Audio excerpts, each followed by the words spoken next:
Alors, est-il possible aux êtres humains, en tant que programme, d'avoir des conversations, des communications directes avec des animaux en tant que programme également? Pour répondre à cette interrogation, nous allons écouter le professeur Moustache à ce sujet et en dire ce que nous pouvons retenir après ces différentes explications. Donc rapidement, écoutons le professeur Moustache se prononcer. Je m'appelle Sarah Janin, je suis docteur en éthologie et psychologue clinicienne. Je suis chercheur associé au laboratoire d'éthologie, cognition et développement à l'université Paris-Nanterre. Je suis consultante en médecine vétérinaire du comportement à la clinique vétérinaire du Pont de Neuilly et cofondatrice du centre de formation Animal University. Je remplace aujourd'hui le professeur Moustache qui n'a pas pu venir pour vous parler du comportement animal. Professeur Moustache. Cher professeur, il y a deux animaux que je déteste particulièrement, le pigeon et le chat. Est-ce normal? Les chats ont appris au cours notamment de la domestication. C'est une espèce qui a été domestiquée de manière assez récente comparée au chien par exemple. Ça fait 30 000 ans qu'on a domestiqué le chien, à peu près 2-3 000 ans pour le chat. Mais il a eu le temps, à nos côtés, d'apprendre les signaux qui étaient pertinents, que nous percevions. Mais il nous reste du chemin à faire, c'est-à-dire qu'on ne perçoit pas tous les signaux du chat et pourtant il en transmet énormément, donc il y en a plein qui passent inaperçus, ce qui fait que parfois, lorsqu'il n'a pas envie d'interagir, il le manifeste mais on ne le comprend pas et on va même penser que peut-être il nous snobe, alors que non, il répond. Il émet des signaux qu'on ne perçoit pas. Est-ce que nous sommes capables, êtres humains, de comprendre les expressions faciales notamment, mais aussi les autres signaux de communication d'autres espèces?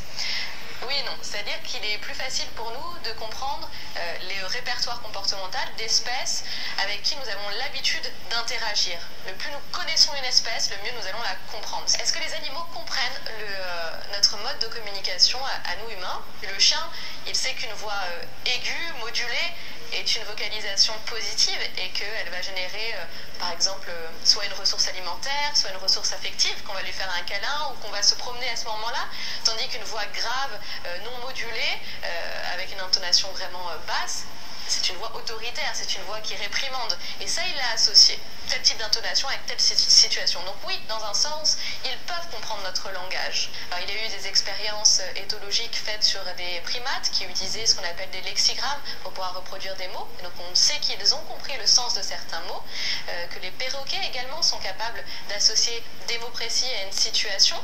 Et on sait aussi maintenant, plus récemment, et grâce aussi aux nouvelles technologies comme les IRM, que les chiens sont capables de comprendre le sens des mots, au-delà de l'intonation avec laquelle on prononce ces mots, qu'ils comprennent également et qu'ils prennent en compte, c'est également le sens de certains mots. Pour les perroquets, c'est vrai qu'ils associent, ils savent très bien associer tel mot avec telle situation particulière, donc ils comprennent le sens pris dans le contexte.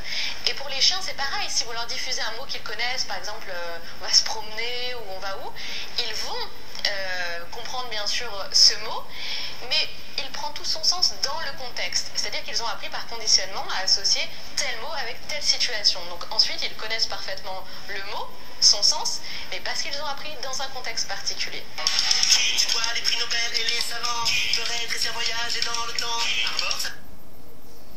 Alors à travers ce petit extrait d'explication, nous pouvons retenir tout simplement qu'il en existe plusieurs multitudes de façons que les animaux ont pour pouvoir entrer en contact direct avec nous, les êtres humains. Seulement que le problème, c'est d'être attentif. Le problème, c'est de pouvoir utiliser votre état d'esprit, votre mental, votre pouvoir psychique, votre ki, afin d'aller à la rencontre de ce signal-là. En fait, ces animaux ont la capacité d'envoyer d'accord un signal électrique dont vous pouvez appréhender en utilisant seulement que votre état d'esprit. Et c'est en ce moment-là que vous allez pouvoir entrer en contact direct avec l'animal en question que vous avez à votre disposition. C'est comme une cellule. lorsque vous prenez toute cellule, le développement et le fonctionnement normal de toute cellule dépend de l'environnement dans lequel se trouve la cellule. Donc c'est un peu la même chose au niveau des animaux. Ça dépend du milieu de vie dans lequel se trouve l'animal. Avec ça, il observe, il écoute à travers ces signaux-là et puis il essaye d'intégrer, d'accord, de s'y intégrer en fonction de ce qu'il a écouté, ce qu'il a vu, ce qu'il a senti, d'accord. Donc c'est grâce à cet ensemble de points-là que l'animal va arriver à entrer un peu en contact avec vous. Donc tout doit dépendre de vous.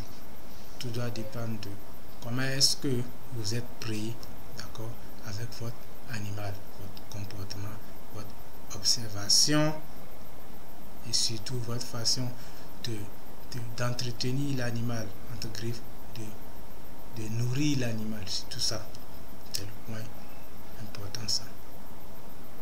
Donc nos animaux peuvent bel et bien communiquer avec nous d'une manière ou d'une autre. Cela doit dépendre de comment est-ce que nous les gardons en un mot. N'hésitez pas à partager, à liker également et à nous en dire aussi plus ce que vous pensez à ce sujet-là.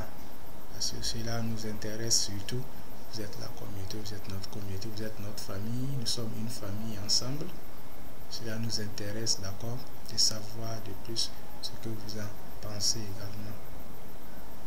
Ça aide le développement de quoi?